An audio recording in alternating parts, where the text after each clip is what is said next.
In the beginning sensitive మనిషి. హుహు. తను ఎలాంటి సెల్ఫిష్ మోటివ్తో పనిచేయడు. అదే సందర్భంలో రూల్స్ అనేటటువంటిది మనం ఫ్రేమ్ చేసుకునేది. ఆయన ఒకసారి హైకోర్టులో ఏ స్థాయిలో అంటే ఆయన ఎలాంటి ఆలోచన చేస్తాడంటే, కాన్స్టిట్యూషన్ అనేటటువంటిది మనందరికీ రక్షణ కవచం. ఈ రక్షణ కవచం ఎందుకు ఉంది? ప్రజల కోసం. చట్టాలు అనేది మనం తయారు చేసుకునేది. అతను చాలా కన్స్ట్రక్టివ్గా చెప్తాడు. కాకపోతే అతనితో మాట్లాడేవాళ్ళు తక్కువ. ఒకానొక సందర్భంలో రోడ్ల వైడనింగ్ గురించి ప్రాబ్లం వచ్చినప్పుడు విజయవాడలో చాలామంది కోర్టులో కేసులు వేస్తారు. ఎలా తెలివిగా వేస్తారంటే కాంపెన్సేషన్ మోటివ్తో వేస్తారు. అప్పుడు ఇవ్వలేని పరిస్థితుల్లో రోడ్డు వైడనింగ్ ఆపేయాలని.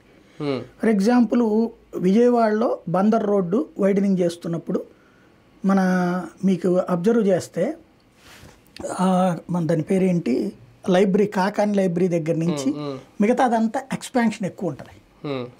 యువతలు వచ్చేటప్పటికి మనోరమ ఆ రూట్లో చిన్నదిగా ఉంటుంది.